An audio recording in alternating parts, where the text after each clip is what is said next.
అన్న అన్న నమస్తే అన్న. అన్న నమస్తే. అన్న భాస్కర్ అన్న బాగున్నారా అన్న? బాగున్నా. Okay okay. మన పరిచయం 1.5 మంత్ 2 మంత్స్ అయిందన్న. అవునన్నా. 2 నెలలు అంతే అన్న. అంతే కదన్న? అంతే అంతే. Okay okay. యాక్చువల్గా భాస్కర్ అన్న ఈ ప్రాంతంలో యాక్చువల్గా పొలిటికల్గా మంచి పేరు ప్రఖ్యాతులు ఉన్న అవును. వ్యక్తి. అవునన్నా. యాక్చువల్గా భాస్కర్ అన్న నాకు ఫోన్ చేసినప్పుడు నేను ఏదో జనరల్గా అందరూ ఫోన్ చేస్తూ ఉంటారు వ్యవసాయం మీద ఇంట్రెస్ట్ ఉన్న వాళ్ళతోటే యాక్చువల్గా నేను ఎక్కువగా ఆ, నాకు ఏది కనెక్టివిటీ అవుతూ ఉంటుంది. అవునన్నా. భాస్కర్ అన్న 3-4 సార్లు ఫోన్ చేసి మీ వీడియోలు చూస్తున్నబ్బా మంచి రిజల్ట్ అనేది అనిపిస్తుంది ఆర్పిఎస్, మరి నేను 50 ఎకరాలు మిర్చి తోట వేయాలనుకుంటున్నాను నెక్స్ట్ ఇయర్, దాని సంగతి ఏంది ఎట్లా ఏంది అనేది నాతో మాట్లాడటం జరిగింది. అయితే ఈ సంవత్సరం పత్తి ఉంది 20 ఎకరాలు వేసాను, తోట 3 ఎకరాలు వేసాను. ఈ సంవత్సరం వీటి మీద మొత్తం ప్రయోగం చేద్దామమ్మా అని చెప్పి నాతో మాట్లాడటం జరిగింది అన్నగారు. ఆ ప్రకంగానే ఆర్పిఎస్ 76 అనేది గత అంటే 25-30 రోజుల కింద మనం స్ప్రేయింగ్ చేపించటం అనేది జరిగింది పత్తిలో. అప్పుడంతా కూడా యాక్చువల్గా ఏంటంటే ప్రతి అంతా కూడా ఏంటంటే అప్పుడే ఫ్లవరింగ్ దశ, ఫ్లవరింగ్ అనేది స్టార్ట్ అయింది. ఆ రోజు నైట్ కూడా చూడటం జరిగింది. అన్నకి చెప్పాను ఆర్పిఎస్ అనేది స్ప్రే చేయండి అన్న, అద్భుతమైన రిజల్ట్ ఉంటుంది అనేది చెప్పాము. ఆ రకంగా ఆర్పిఎస్ని ఒక 2 సార్లు స్ప్రే చేశారు.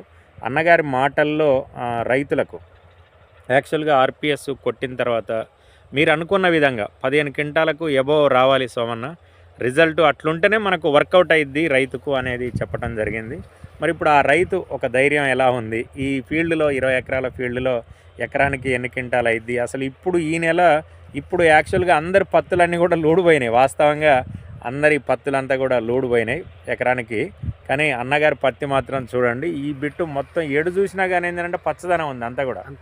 ఎటు చూసినా కానీ అన్నగారు వైట్ కాలర్గా ఎట్లయితే ఉన్నారో ఎట్లయితే ఉన్నారో పత్తి కూడా సేమ్ అలానే ఉంది. క్రాప్ కూడా అద్భుతమైన క్రాప్ అనేది పడటం జరిగింది. అసలు ఇది డిసెంబర్ మంత్లో తోటలన్నీ తీసేస్తారు. ఏది చూసినా కానీ క్రాప్ అనేది అసలు ఏది చూసినా క్రాప్ అంతే ఉంది. ఒక్కసారి మన రైతుల్ని ఉద్దేశించి అన్న, పత్తిలో అంటే ఆర్పిఎస్ వాడిన తర్వాత దాన్ని రిజల్ట్ని మీరు ఏ రకంగా గమనించారనేది ఒకసారి మన రైతు సోదరులందరికీ తెలియజేయండి అన్నగారు. ఏంటంటే నేను కూడా ఆర్పిఎస్ అంటే నమ్మలేకుండా పోయినా అన్న. ఎందుకంటే నాకు వ్యవసాయం అంటే ప్రాణం అంటే ఇవ్వాలి అనేది కాదు. అవును, మొదటి నుంచి ఈ 2 సంవత్సరాల నుంచి నేను వ్యవసాయం చేయట్లే. ఎందుకంటే కౌలుకి ఇచ్చేసిన. కౌలుకి ఇచ్చిన తర్వాత భూమి అంతా పాడైపోతుంది. ఓకే. మా మేడం గారు మేము మళ్ళీ వచ్చి చేను కాడికి వచ్చి ఇక మనం కాటన్ వేద్దాం, అసలు చిల్లి వేద్దాం అనుకున్నాను. ఓకే. కానీ మన టైం కుదరక కాటన్ వేయించా. ఒక మంత్ లేటు అందరికంటే. అసలు ఈ పత్తి అసలు లేస్తుందా లేవదా అనే డౌట్ వచ్చేసింది నాకు. ఈ ఆర్పిఎస్ మీకు వీడియోలు చూసా, చూడంగానే నాకు ఎందుకో అనిపించింది, మీకు కాల్ చేశా. మీరు కూడా స్పందించి అన్న నేను వస్తున్నా అంటే నేను ఆ టయానికి అందుకోలేకుండా పోయినా. ఒక రోజు వచ్చిపోయారు. ఆ తర్వాత మీరు నా గురించైనా ఇంట్రెస్ట్ తీసుకొని వచ్చి ఒకసారి నైట్ చూసాము. మీరైతే వాడండి, ఏదైతే తర్వాత సంగతి చూద్దాం అన్నారు. ఇప్పటిదాకా రైతులకు కూడా ఎవరికి నేను ఇది ఆర్పిఎస్ కొట్టాను అని చెప్పలే. ఎందుకు అంటే రైతులు ఏమంటారో ఏందో, ఆయన అంటే కొద్దిగా పెద్ద రైతు ఏదైనా మనం చేయలేము అనేది అనుకుంటారేమని నేను చెప్పలేకుండా పోయాను.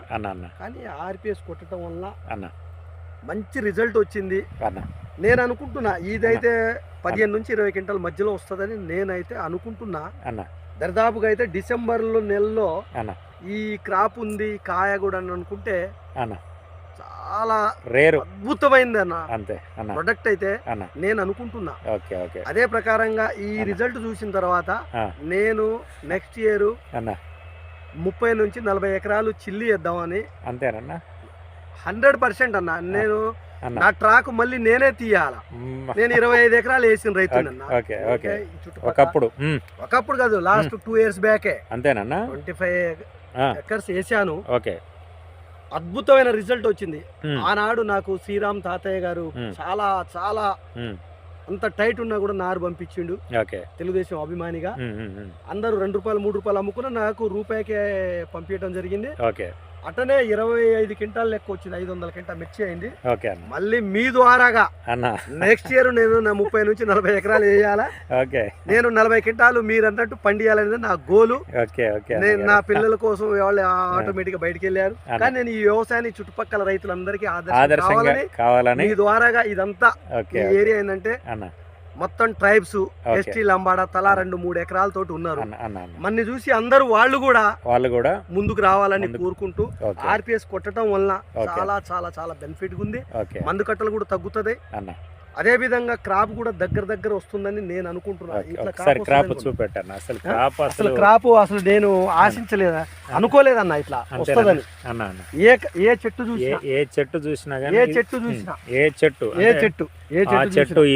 ఆ చెట్టు అనేది లేదు, ఈ చెట్టు అనేది లేదు. ప్రతి రైతు చూస్తున్నారు. మొన్న వచ్చిపోయారు 2-3. అసలు ఏంటబ్బా ఇది ఏమేసావు అని అడిగారు. కానీ నేను ఇంత మటుకి చెప్పలేదు, ఈ రోజే చెప్తున్నా. డిసెంబర్ లో ఈ క్రాప్ మామూలు విషయం కదన్నా. ఏ లైన్ చూసినా కొద్దిగా చూడండి, మరకలంటూ చూడండి. ఏ లైన్ చూడండి, అన్నగారి హైట్ కంటే ఎక్కువ పెరిగి తగ్గుకు బరువుకు ఇదంతా కూడా చూడండి. క్రాప్ అసలు మామూలుగా లేదు. మామూలుగా కొత్త వరకు కూడా ఏంటంటే లాస్ట్ దాకా సెట్ అయింది. పూత కూడా కింద పడట్లేదు, పూత కూడా రాలకుండా ఎక్కువ పూత రాలుతూ ఉంటది. యాక్చువల్ గా చూడండి, ఇది అన్నగారి మాటల్లో విన్నారు కదా. మొత్తం టోటల్ కాసి ఒరిగింది మొత్తం టోటల్. అసలు మనం ఎక్కడ చూసినా కూడా రైతులంతా కూడా పత్తి అనగానే ఇంట్రెస్ట్ పెట్టరు. నాకు కూడా అనిపించింది, అన్న అరే ఏంది పత్తి మీద ఇంత ప్రేమతోటి ఉన్నాడు అన్నగారు అనేది అనిపించింది వాస్తవంగానే నాకు. అన్న అందరు అనుకుంటారు అన్న ఇంకా నువ్వు పత్తి తీయలేదా ఏంటన్నా అంటారు. ఇది చూడండి అసలు ఫ్లవరింగ్ ఎక్కడ చూసినా కానీ ఫ్లవరింగ్ అనేది ఏ రకంగా ఉందనేది గమనించండి.